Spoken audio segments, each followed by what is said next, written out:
साथियों नमस्कार, मेरा नाम गौरव है और शिक्षा सत्याग्रह के प्लेटफॉर्म से जो लगातार चर्चाएं हम कर रहे हैं, उसी चर्चा की सीरीज में ये आज फिर हम आपके साथ एक चर्चा आपके सामने लेकर के आए हैं। जैसे कि लॉकडाउन होने के बाद इस पूरी कोरोना वायरस की आपदा में सरकारों को बड़े निर्णय लेने पड़े, अचानक पूरा देश बंद हो गया और इसके बाद बहुत सारे लोग कोई कहीं फंस गया और बहुत अलग अलग तरीके की परेशानियां देश के अलग अलग समुदायों के सामने खड़ी हो गई। ज्यादातर लेकिन जो चर्चाएं सोशल मीडिया पे या मेन स्ट्रीम मीडिया पर हैं, उससे कुछ ऐसे समुदाय हैं हमारे देश में, इवन बहुत सारे ऐसे समुदाय हैं हमारे देश में बारे में कोई डिस्कोर्स, कोई खबर नहीं है। और हम शिक्षा सत्याग्रह के प्लेटफॉर्म के माध्यम से, इन चर्चाओं के माध्यम से प्रयास ये कर रहे हैं कि इन समुदायों के विषय में भी जो खबरें हैं, जो बातें हैं, वो थोड़ी मुख्य धारा में आ सकें। तो आज मेरे साथ जो दो साथी हैं वो हैं असीम और आरजू।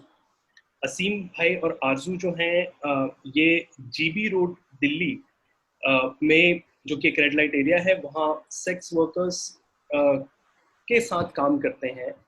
उनके वहाँ, जहाँ तक की मेरी जानकारी है, वहाँ एक लर्निंग सेंटर चलाते हैं। अगर मैं गलत हूँ तो आप प्लीज़ मुझे करेक्ट कीजिएगा। वहाँ लर्निंग सेंटर चलाते हैं जो कि कटकथा नाम की एक संस्था है, उसके माध्यम से चलता है। आप लोग वहाँ टीचिंग का काम करते हैं बच्चों को और सेक्स वर्कर्स को, दोनों को ही जो बेसिक लेवल का एजुकेशन है वो इंश्योर करते हैं। बच्चे के बाद कैसे एक्टिविटीज में एंगेज हो सकते हैं वो इंश्योर करते हैं। तो इसके आगे का इंट्रोडक्शन मैं चाहूँगा कि आप लोग खुद ले लें। तो आरजू जी, अगर थोड़ा सा आप इंट्रोड्यूस कर सकते हैं आप अपने काम को, और उसके बाद यदि आप हमें ये बता सकें कि किस तरह का असर इस लॉकडाउन के होने से उन समुदायों पर पड़ा है, तो थोड़ा हमारे साथियों के लिए हेल्पफुल होगा। जी, थैंक यू गौरव। और जैसा आपने कहा कि कटकथा जीबी रोड पे काम करता है और हम महिलाओं और बच्चों के साथ काम करते हैं, और कोशिश यही रहती है कि एक ओवरऑल कम्युनिटी पे फोकस हो, और सिर्फ ये ना हो कि खाली बच्चों की एजुकेशन है या खाली औरतों का लिटरेसी है, बट कोशिश ये है कि दोनों तरफ से ही एक 360 डिग्री होलिस्टिक डेवलपमेंट पे हम काम करें, ताकि सिर्फ ऐसा हो जाए कि जो औरतें हैं और जो बच्चे हैं वो बाहर की जिंदगी में घुलना मिलना शुरू हो जाए, और जो बाहर की जिंदगी है, जो आप जैसे लोग हैं, हम जैसे लोग हैं, जो बाकी दिल्ली में लोग हैं, बाकी देश में लोग हैं, जो एक सेक्स वर्कर्स को एक स्टीरियोटाइप से देखते हैं अभी, जो एक तबू के तौर से देखते हैं अभी, वो नजरिया बदल जाए। ताकि अभी जो एक लाइन बनी हुई है कि ये रेड लाइट एरिया है, ये अलग है, ये हमसे बहुत दूर है, आम सोसाइटी से दूर है, वो दूरी हम कम करने की कोशिश कर रहे हैं। इसमें उनका हेल्थ भी आता है, उनका मेंटल हेल्थ भी आता है, उनकी लिटरेसी आता है, और उनका बेसिक परसेप्शन जो उनके खुद की तरफ है, उनकी खुद की सोसाइटी की तरफ है, उनकी खुद की कम्युनिटी की तरफ है। तो ये जितनी भी औरतों के साथ हम काम करते हैं और बच्चों के साथ हम काम करते हैं, बहुत छोटी उम्र से ही उनको बहुत तरह का ट्रॉमा सहना पड़ता है, बहुत तरह का अब्यूज सहना पड़ता है। और हमारी कोशिश खाली यही रहती है कि हम उनको ये ना बोलें कि आप सेक्स वर्क छोड़ दीजिए, आप ये नहीं, आप ये कीजिए, ऐसे मत करो, ऐसे करो। हम उनकी मदद करने नहीं जा रहे हैं, हम उन्हें कुछ देने नहीं जा रहे हैं। हम सिर्फ इतना चाह रहे हैं कि वो सक्षम हो जाएं कि अपनी जिंदगी की चॉइसेस खुद बना पाए। अभी शुरू से अभी तक उनको बेचा गया है, उनके साथ तरह तरह का दुर्व्यवहार किया गया है, और हम सिर्फ इतना चाह रहे हैं कि वो सक्षम हो जाएं ये सोचने के लिए कि उनकी जिंदगी किसी और तरह से भी हो सकती है, वो अपनी जिंदगी को अपनी तरीके से भी, अपने मायनों के साथ भी जी सकते हैं। हम नहीं चाहते कि हम औरतों या बच्चों को बोले कि ये करो और ये नहीं करो। बस इतनी आशा है कि बाकी की सोसाइटी और जीबी रोड की कम्युनिटी सक्षम सक्षम हो जाए एक दूसरे को समझने के लिए और अपने खुद के चॉइसेस बनाने के लिए।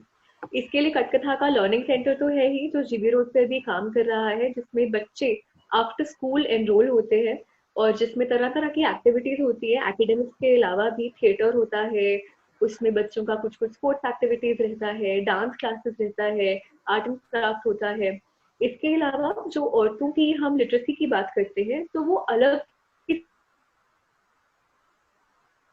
किसी क्लासरूम में नहीं, हम उनके कोठों को ही क्लासरूम बनाने की कोशिश कर रहे हैं। तो हमारा एजेंडा है कि हम एक ब्रोथल को क्लासरूम में कैसे कन्वर्ट करें और जो लिटरेसी की प्रिविलेज है वो औरतों तक कैसे पहुंचाएं। तो इस तरह की कुछ कोशिशें हैं। इसके साथ साथ हमारा एक ऑल्टरनेटिव लाइवलीहुड का भी वेंचर चल रहा है, मैत्री मील, जिसके थ्रू जो जो औरतें हैं जो अभी सेक्स वर्क छोड़ना चाहती हैं, अपनी खुद की मर्जी से सेक्स वर्क छोड़ना चाहती हैं, उनको हम खाने बनाने के काम के द्वारा एक ऑल्टरनेटिव लाइवलीहुड प्रोवाइड करते हैं। अभी मैत्री मील्स हमारा स्विगी पे है और हम तरह तरह के ऑर्डर के हिसाब से भी काम करते हैं। तो एक 360 डिग्री होलिस्टिक अप्रोच से हम कोशिश कर रहे हैं कि अभी जो जीबी रोड का रेड लाइट एरिया है उसको एक प्यार का मोहल्ला बना सके। उसको जिस तरह से अभी देखा जाता है कि एक बहुत ही डरावनी सी चीज दिखती है बाकी की दिल्ली को, हम उसको एक नए नजरिए से देखना शुरू कर दें, बस इतनी कोशिश है। और ये जो लॉकडाउन हुआ है अभी तुरंत, इससे अभी क्या असर है, क्या स्थिति है? अभी जो लॉकडाउन हुआ है सबसे बड़ा असर तो इसका यही हुआ है कि औरतों के पास कस्टमर आने बंद हो गए हैं। क्योंकि जिस तरह से ये लॉकडाउन की न्यूज फैली है, सब लोगों में बहुत डर है। दो तरह का है, या तो बिल्कुल डर नहीं है या बहुत ज्यादा डर है। जो एक सोच समझ के स्टेप्स लेने वाली बात है वो हम इमेजिन नहीं कर सकते कि हर कम्युनिटी तक पहुंचेगा। और जीबी रोड पे जिस तरह की डिमांड होती है, जिस तरह के कस्टमर आते हैं, वो एकदम बहुत जल्दी बहुत सडन तरीके से बंद हो गया है।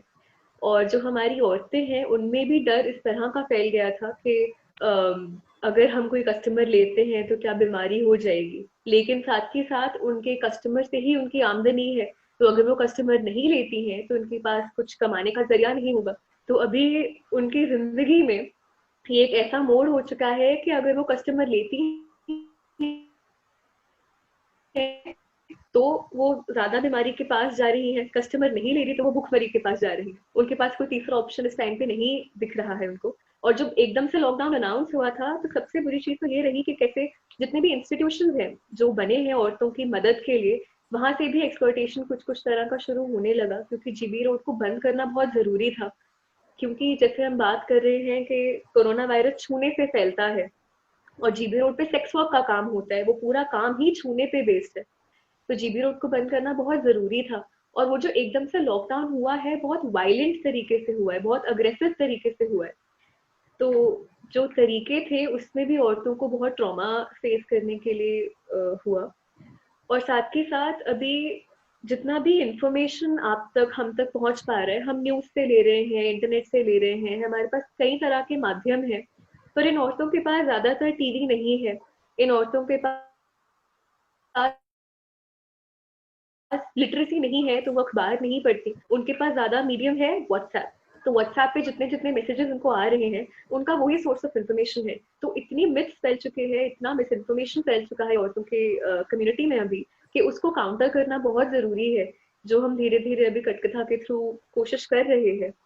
जितना हो सकता है राशन के बात करें या हाइजीन के बात करें, उसमें हम लोग अभी कुछ कुछ मदद कर रहे हैं हमारी औरतों की। हम राशन किट्स बांट रहे हैं, हाइजीन किट्स बांट रहे हैं। तो इसी तरह से कुछ कुछ कम्युनिटी को सपोर्ट कर रहे हैं हम। पर सबसे बड़ी बात है कि इस टाइम पे जो इनसिक्योरिटी है, हमें नहीं पता कि आगे क्या होने वाला है। उनके लिए इनसिक्योरिटी और भी बड़ी है, क्योंकि हमारे पास सेविंग्स होंगे, हमारे पास कुछ बफर होगा, उनके पास वो कुछ नहीं है। उनके पास इन हैंड कैश नहीं है। उनको नहीं पता कि आज सरकार या आज कोई एनजीओ हमें पूछ रही है तो कल पूछेगी कि नहीं पूछेगी। और वो सेंस ऑफ फियर, वो सेंस ऑफ इनसिक्योरिटी जो है, मुझे लगता है ये सबसे बड़ा एक ड्रॉबैक है इस लॉकडाउन का, जो मैं जीबी रोड पे भी देख सकती हूँ। जहां तक बच्चों का इम्पैक्ट है, मुझे लगता है वो सीन भैया बेटर बता पाएंगे कि बच्चों पे इसका क्या असर पड़ रहा है अभी। थैंक यू आरजू, इतना बढ़िया से आपने एक्सप्लेन किया इस चीज को। जैसे पहले बच्चों पर जाने से पहले कुछ मैं दीदियों के बारे में भी बोलना चाहूंगा कि जैसे आरजू ने बहुत बढ़िया से इनसिक्योरिटी की जो पॉइंट आउट करी है, आई थिंक उसका काफी काफी गहरा और काफी बड़ा असर, काफी लॉन्ग टर्म असर पड़ने वाला है दीदियों की मेंटल वेलबींग पे भी। क्योंकि बहुत सारा खाली समय है अभी उनके पास, जिसमें जिसमें उनके पास कुछ करने को नहीं है, वो किसी चीज में इंगेज नहीं है, तो काफी सारा सोचने का समय उनको मिल रहा है। तो उससे उनकी मेंटल हेल्थ पे कितना गहरा असर पड़ेगा, उसको शायद एस्टिमेट लगाना भी काफी मुश्किल है। और साथ ही साथ बहुत सारी संस्थाएं हैं, जैसे कटकथा ने भी राशन प्रोवाइड किया है, बट इस दौरान में भी हमने आइडेंटिफाई किया है कि दीदियों के साथ जब हम एक वन ऑन वन कॉन्वर्सेशन में थे कि बहुत सारी ऐसी दीदियां भी हैं जो आज तक सिर्फ खाना ऑर्डर करके खाया है, जिन्होंने हमेशा बाहर से ही खाना खाया है, ना तो उनके पास कुकिंग की स्किल है, ना उनके पास पैसा है, और ना साथ ही साथ कुकिंग का इक्विपमेंट है। तो ऐसे केस में वो किस तरीके से सिर्फ राशन के भरोसे जिएंगी, खाना कैसे पकेगा, ये जो बहुत दिखने में बहुत छोटे से सवाल लगते हैं, वो काफी गहरा प्रभाव उनका दीदियों के जीवन पे आने वाला है। और रही बात बच्चों की, तो बच्चे जिस तरीके के माहौल में रह रहे हैं, जितने सवाल वो होल्ड करके रखते हैं नॉर्मली अपने लाइफ में, अपने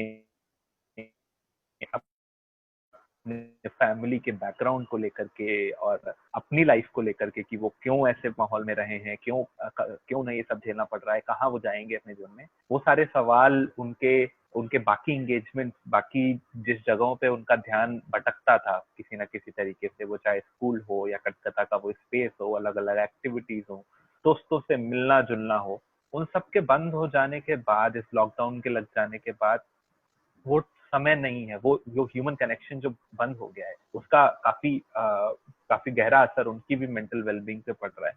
और साथ ही साथ अभी उन्हें नहीं, कल या परसों की अगर मैं बात करूं, मुझे एक बच्चे का मैसेज आता है कि सर रिजल्ट कब आने वाला है, क्या हम पास होने वाले हैं, क्या होने वाला है। तो मेरे पास उस चीज का कोई जवाब नहीं। तो दे आर लाइक काफी काफी चिंता का विषय है उनके दिमाग में भी कि क्या होने वाला है। और जो अनसर्टेनिटी की बात आरजू ने करी, आई think it's quite valid, and वो बच्चों पे भी उतनी ही अप्लाई होती है जितना दीदियों पे अप्लाई होती है। जी, मुझे लग रहा है एक बहुत बड़ा इंसाइट यही है कि क्योंकि ये जो सोशल डिस्टेंसिंग वाली जो बात है, ये भी काफी लंबी चलने वाली है। मुझे लग रहा है अभी 1.5 साल तो ये 2 साल ये रहने वाला है अब इस समाज में, और everyone will be looked at as a potential corona carrier. तभी पे वो डाउट आप पे भी, मुझ पे भी, सब पे ही है।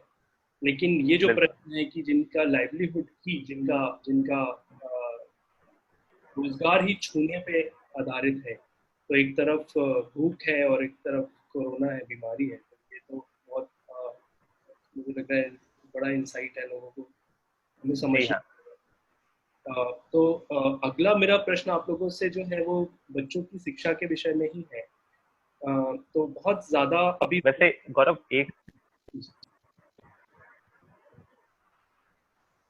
मैं एक बात कहना चाह रहा था उससे पहले कि जैसे आपने सोशल डिस्टेंसिंग का बहुत बढ़िया पॉइंट उठाया है, एंड ये थोड़ा सा मैं इसको उजाले में लाना चाहूंगा कि हमें लगता है कि हमारा कमरा जितना बड़ा है उतना ही बड़ा सबका घर होता होगा शायद, बट कोठों में ऐसा हिसाब नहीं है। कोठों का डायमेंशन अगर आप एक नॉर्मल कमरे में देखोगे तो एक कमरे के जितना के स्पेस में आई थिंक 4 से 5 कमरे निकल के आएंगे, और उसमें भी एक कमरे में अगर 3 या 4 औरत एक साथ रह रही हैं, तो सोशल डिस्टेंसिंग का जो कॉन्सेप्ट हमें लगता है कि काफी इजी है टू फॉलो, वो काफी कॉम्प्लिकेट हो जाता है एक कोठे की सिचुएशन में। I think it's a very valid insight that you brought up. जी बिल्कुल, क्योंकि ये भी जो सोशल डिस्टेंसिंग की जो बात है उसके एक जनरल इंफ्रास्ट्रक्चर की जरूरत तो है ही। और ये बात सिर्फ जैसे आपने कोठों का एग्जांपल दिया, मुझे बंबई याद आता है कि बंबई में इन जनरल छोटे छोटे फ्लैट्स में बहुत सारे लोग रहते हैं जो काफी ज्यादा पैसे भी कमाते हैं, और वो इसलिए क्योंकि वहां जगह ही नहीं है। या वैसे ही स्थिति जापान में है या हांगकांग जैसे शहरों में भी है कि जहाँ जो काफी एक प्रिविलेज्ड क्लास भी है, उसके पास भी जगह नहीं है।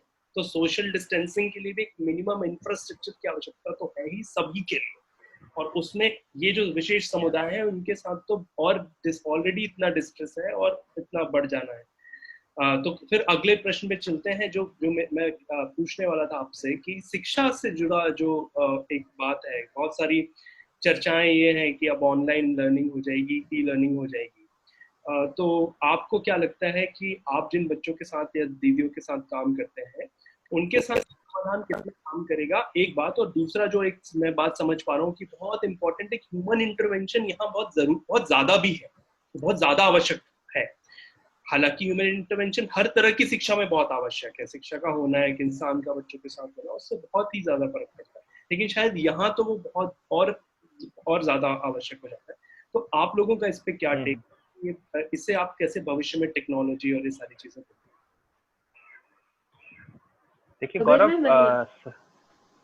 सॉरी गो अहेड आरजू। अगर मैं महिलाओं की बात करूं तो हम जब लिटरेसी की बात करते हैं, ज्यादातर महिलाएं आम तौर पर भी जब हम उनके पास जाते हैं, उनको ह्यूमन इंटरवेंशन से पढ़ाना शुरू करते हैं, तो आम तौर पर भी उनको यही लगता है कि अरे कहाँ पढ़ पाएंगे, अब इतनी उम्र निकल गई है, जिंदगी में कभी कुछ सीखा नहीं है। उनका शायद पढ़ाई से रिश्ता ही इतना खराब है कि वो नहीं इमेजिन कर सकते कि वो कभी भी कुछ सीख पाएंगी। और ये होता है तब जब हम ह्यूमन इंटरवेंशन करते हैं। जब मैं एक कोठे में बैठकर किसी को पढ़ा रही हूँ, उनका हाथ पकड़ के उनको लिखना सिखा रही हूँ, तब भी वो धीरे धीरे कोशिश कर रही हैं, पर बहुत डर के साथ कि शायद नहीं होगा, और होगा भी तो क्या करूंगी, पूरी जिंदगी तो कोठे में ही निकालनी है, क्या फायदा ये सब पढ़ के, क्या फायदा ये सब सीख के। इसमें जब हम ऑनलाइन बात करते हैं, जब हम ई रिसोर्सेज की बात करते हैं, मुझे तो लगता है इसको इमेजिन करना भी एक बहुत यूटोपिक आइडियल बात हो जाती है, क्योंकि सबसे बड़ा चीज आपको सीखने के लिए जो भी चाहिए, रिसोर्सेज के अलावा मोटिवेशन भी जरूरी है। और अगर आप एक औरत को मोटिवेट कर भी लें, आप वो कोठे में इमेजिन नहीं कर सकते कि वहां वाईफाई लगा होगा, वो कोठे में उसको प्राइवेसी मिलेगी, वो कोठे में सब रिसोर्सेज होंगे उसके पास। एक कोठे में भी जहाँ खाने को कुछ नहीं मिल रहा है, मैं उसको कॉपी पेन इमेजिन भी नहीं कर सकती कि दीदी रखेंगी अपने पास, और क्यों रखेंगे। और जहाँ पे उनके पास कुछ पैसा नहीं है, फोन का रिचार्ज भी हो पाएगा कि नहीं हो पाएगा, हम नहीं सोच सकते इसके बारे में। औरतों का अभी मुझे फोन आता है, कह रही है कि हमारे पास अभी 100 रुपए भी नहीं है खर्चने को, राशन हम दे रहे हैं, हाइजीन किट्स हम दे रहे हैं, पर जब कैश की बात आती है, हाथ में पैसे की बात आती है, वो उनके पास नहीं है इस समय। तो अगर वाईफाई तो चलो बिल्कुल नहीं है, पर अगर मैं मोबाइल डेटा से भी ई रिसोर्सेज की बात करूं, उनके पास शायद वो रिचार्ज कराने के लिए भी पैसे नहीं होंगे फ्यूचर में। इसके अलावा हम जब, अभी असीम भैया ने बताया कि एक कोठे में कई औरतें एक छोटे से कमरे में रह रही होती हैं, तो हम जब भी पढ़ाई सोचते हैं, हम इमेजिन करते हैं कि एक अपना कोना होगा, अपनी किताब पेंसिल होगी, और उसमें बैठ के हम पढ़ रहे होंगे। इन औरतों के पास वो रिसोर्सेज नहीं है, वो इंफ्रास्ट्रक्चर नहीं, वो स्पेस ही नहीं है कि वो एक ई लर्निंग टाइप के एनवायरनमेंट में पढ़ लें। जब ह्यूमन इंटरवेंशन से हम किसी कोठे में जाते हैं पढ़ाने, तो आप वो क्लास एम्बॉडी करते हो, आपकी प्रेजेंस इन दैट कोठा वो क्लास बन जाती है। वो कोठा एक क्लासरूम नहीं है, पर आप एक क्लासरूम बन के जाते हो उस औरत के पास और फिर उसको पढ़ाते हो। लेकिन वो फोन शायद एक क्लासरूम नहीं बन पाएगा दीदी के लिए कभी भी। हम सिर्फ इतना ही उम्मीद कर सकते हैं कि जब हम फोन के थ्रू पढ़ा रहे हैं, दीदी कुछ ना कुछ तरीके से एंगेज रहे। दीदियां जो इस समय डिप्रेशन के बहुत क्लोज जा चुकी हैं, जो इन जनरल अपनी जिंदगी में बहुत ज्यादा सब्सटेंस अब्यूज से जूझ रही हैं, डिप्रेशन से जूझ रही हैं, एंग्जाइटी से जूझ रही हैं, अभी जब उनके पास इतनी तरह तरह की दिक्कतें हैं, सिर्फ इतना उम्मीद कर सकते हैं कि एक डिजिटल इंटरवेंशन के थ्रू शायद उन सब चीजों से कुछ डिस्ट्रैक्शन मिल जाए उनको। पर जहां तक मैं लर्निंग की बात करूं या पढ़ाई की बात करूं, मुझे नहीं लगता कि ये बहुत ढंग से हो सकता है उसमें, इस कोठे वाली सेटिंग में, बिकॉज बहुत औरतें हैं, और बहुत औरतों को अभी बहुत ज्यादा टेंशन है अलग अलग चीजों की, जहां उनकी जिंदगी दाव पर है अभी। मैं नहीं सोच सकती कि वो बैठ के पढ़ाई करेगी इस समय।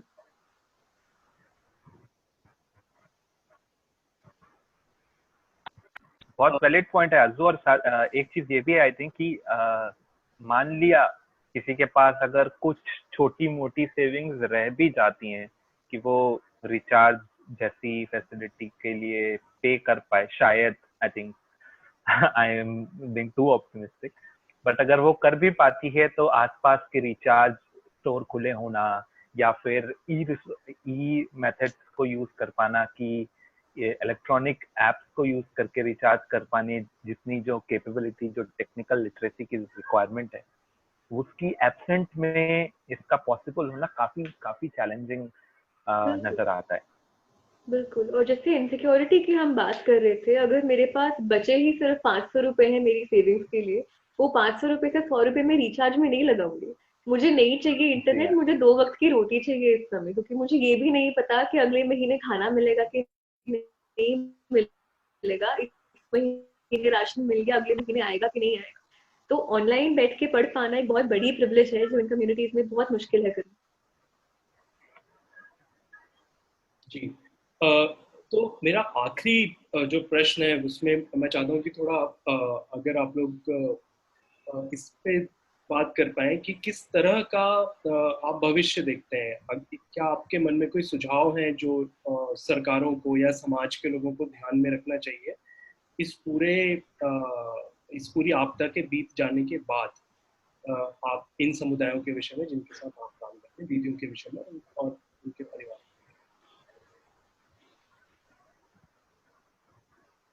सेम भी आप बच्चों को लेके कहना चाहेंगे? हाँ, पहले पहले तो मेरे जो टॉप ऑफ द माइंड आ रहा है वो हमें दीदियों के लिए आ रहा है लेकर के, कि बहुत सारा एम्प्लॉयमेंट इस टाइम पे, बहुत सारी क्राइसिस, इकोनॉमिक क्राइसिस जो ये लॉकडाउन अपने साथ, ये कोरोना अपने साथ लेकर के आ रहा है, इसका बहुत बड़ा इफेक्ट ह्यूमन ट्रैफिकिंग को लेकर के एस्टिमेशन में आता है। क्योंकि दिखाई ये देता है कि बहुत सारे लोग अपनी जॉब खो सकते हैं, खोने वाले हैं, बहुत सारे लोग खोते हुए दिखाई दे रहे हैं अभी भी। उसी के साथ तो कमाई का सोर्स क्या होगा, होगा नहीं होगा, सर्वाइवल के लिए कितनी सारी ट्रैफिकिंग में इंक्रीज आएगा, बहुत सारा इंक्रीज ट्रैफिक में एस्टिमेट किया जा सकता है आई थिंक इन जनरल। तो बहुत सारी औरतें और बच्चियां आई थिंक इस एक्सप्लॉयटेशन के पूरा जो साइकिल है उसमें आकर के गिर सकते हैं।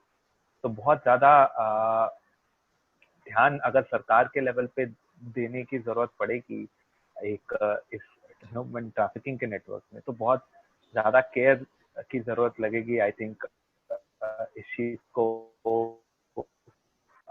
एम्पैथी के नजरिए से देखने के, कि क्यों एक इंसान मजबूर होगा अपने घर को, अपने आप को रिस्क में छोड़कर और अपने आप को रिस्क में डाल के इस धंधे में इन्वॉल्व होने के लिए, जो कि अपने आप में एक बहुत पोटेंशियल सॉर्ट ऑफ केव है इस कोरोना को ध्यान में रखते हुए।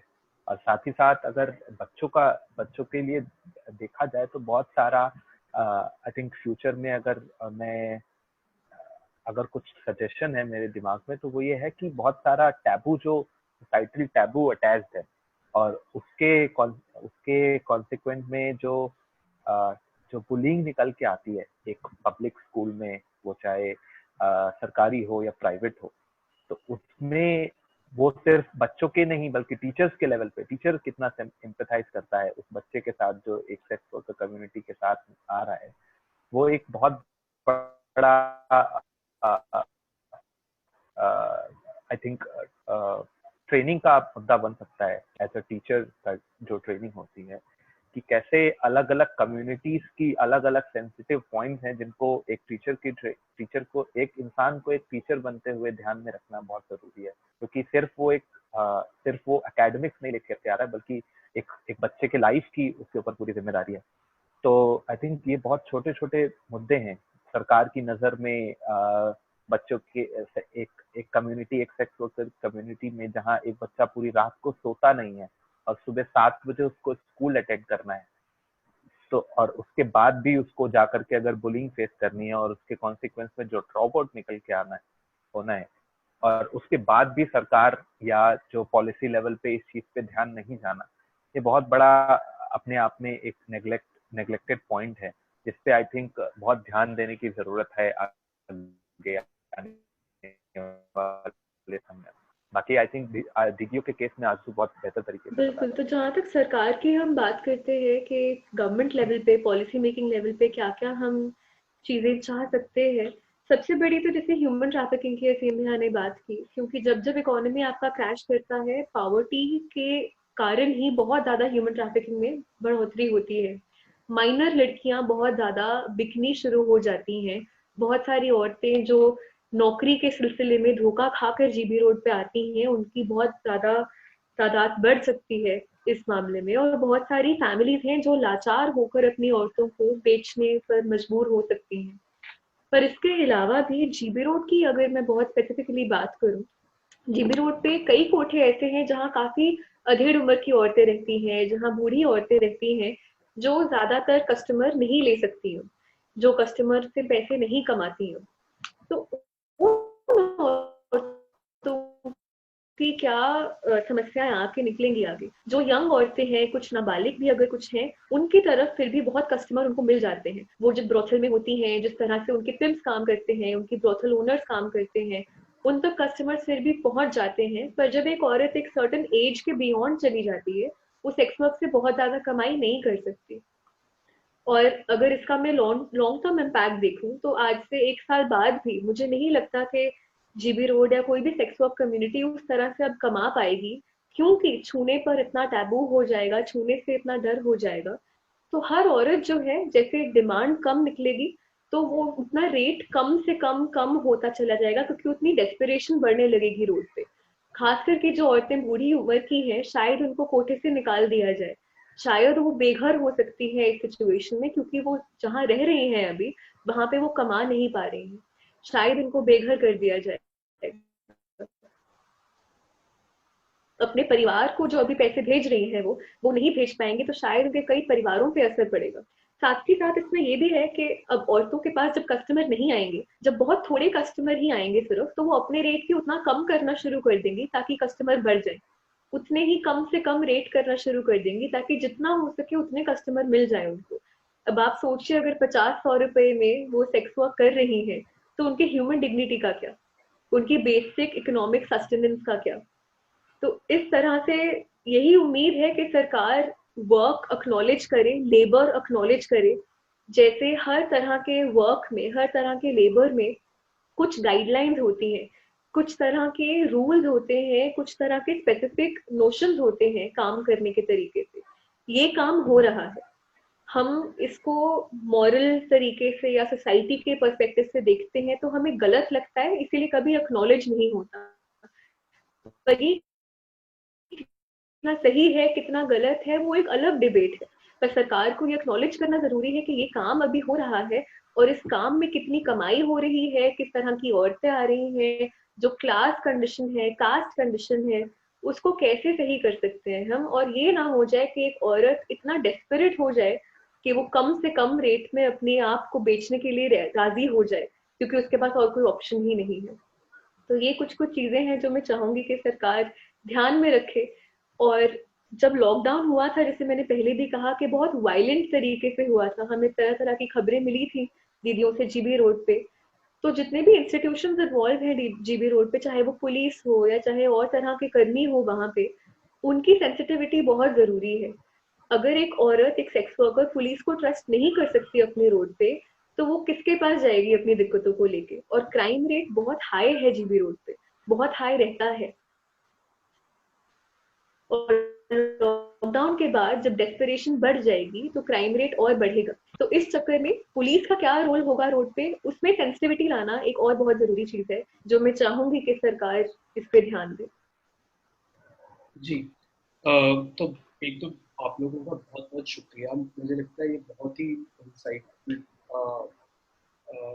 डिस्कशन रहा है, कॉन्वर्सेशन रहा है। और ज़रूरी बात भी यह है कि हम जिन जगहों के बारे में, जिन लोगों के बारे में बात कर रहे हैं, एक बहुत बड़ा तबका है जिन्होंने कभी वो देखा ही नहीं, उन्हें पता ही नहीं कि कैसा होता है या फिर उसके विषय में उन्होंने जो देखा है, उसका जो एक इंटरप्रिटेशन या डिपिक्शन जो टीवी में या सीरियल्स में या मूवीज में दिखाया गया है, वो बहुत अलग है। सच्चाई लोगों को नहीं पता। तो मैं उम्मीद करता हूँ कि इस चर्चा से कुछ साथियों तक वो पिक्चर पहुँच पाएगी। और आपका फिर एक बार मैं बहुत शुक्रिया करता हूँ। आप लोग बहुत अच्छा काम कर रहे हैं, अपने काम को ऐसे ही जारी रखिए। उम्मीद करते हैं कि जब ये पूरी आपदा बीत जाएगी, तो सारी कठिनाइयाँ जो हम सोच रहे हैं वो शायद इतनी बड़ी ना हो। ऐसी हम उम्मीद करते हैं। बहुत बहुत शुक्रिया गौरव। Thank you.